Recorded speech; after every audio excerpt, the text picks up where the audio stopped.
আজকে ছিল সরস্বতী পুজো আর আজকেই বাণীদির বিয়ে, তাই সন্ধেবেলা আমি আর মা রেডি হয়ে গেছিলাম। রেডি হয়ে বিয়ে বাড়িতে চলে গেলাম।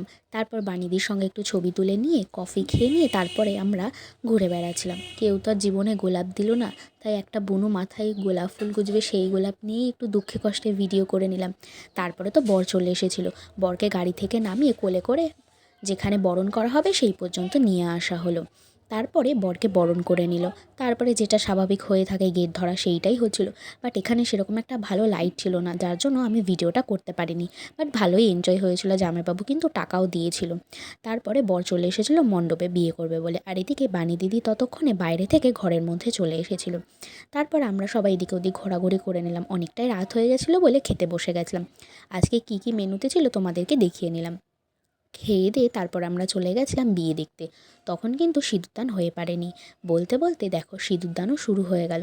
আর বাণীদি এখন অবিবাহিত থেকে কিন্তু বিবাহিত হয়ে গেল। যাই হোক, সিঁদুর পরার পরে কিন্তু বাণীদিকে খুবই সুন্দর লাগছিল। তারপরে ঠাকুরমশাই একটু আশীর্বাদ করে নিল। আর ওদের দুজনের হাসিটা দেখো, জাস্ট উফ, কি সুন্দর হাসি। কেউ আবার নজর দেবে না কিন্তু। আর তোমরা সবাই আশীর্বাদ করো ওদের যেন সাংসারিক জীবন অনেক ভালো হয়, সুখের হয়, ওরা দুজনে যেন খুব খুব ভালো থাকে। তারপরে দেখি এখানে নাচ হচ্ছে, কিন্তু এই দিন প্রচণ্ড পরিমাণে ঠান্ডা ছিল, যার জন্য আমি নাচ করিনি। ওই দেখো একটা দিদি দাঁড়িয়ে রয়েছে, তবে শাড়ির আঁচলটা গায়ে দিয়ে, কেননা সেই দিন খুব খুব ঠান্ডা পড়েছিল। কী আর করা যাবে, যাই হোক, ওরা ওদের মতো তো ডান্স করছিল। এই করতে করতে রাত কিন্তু অনেকটাই হয়ে গেছিলো। তারপরে বিয়েও ওদের ততক্ষণে হয়ে গেছিলো, আর বিয়ে যে সব কাজকর্ম থাকে সেগুলোও হয়ে গেছিলো। তারপরে ওরা দুজন খাওয়া দাওয়া করে ওদের ঘরেই বসেছিল।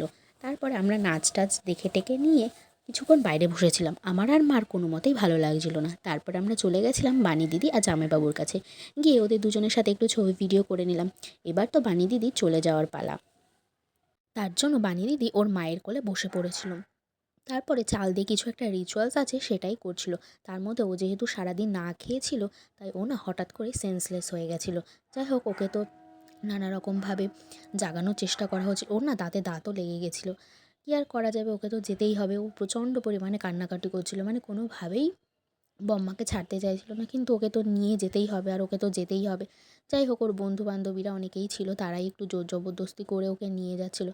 আর তোমরা তো ওর সিচুয়েশানটা ওখানে দেখতেই পাচ্ছ। ও প্রথমে কান্না করছিল না, চুপচাপই ছিল। তারপরে যখন কান্না শুরু করলো, আর কোনো মতেই ওকে থামানো যাচ্ছিল না। এই দেখো, লাস্টে না পেরে ওকে কোলে করে নিয়ে যেতে হয়েছে। তারপরে ওকে গাড়িতে তুলে দেওয়া হলো, অনেক বোঝানো হলো। তারপরে ও ব্যাপারটা বুঝতেও পারলো। আর আমরা ওকে এটা বলে সান্ত্বনা দিলাম, আরে তুই যা, মাঝখানে তো একটাই দিন, তারপরের দিন তো আমরা যাচ্ছি এনজয় করার জন্য, আমরা তো আছি, ডান্স করব, এনজয় করব প্রচণ্ড পরিমাণে। তারপরে ওকে গাড়িতে তুলে দেওয়া হলো। আজকের ভিডিওটা এই পর্যন্তই। ভিডিওটা কেমন লাগলো কমেন্টে জানাতে একদম ভুলো না। বাই।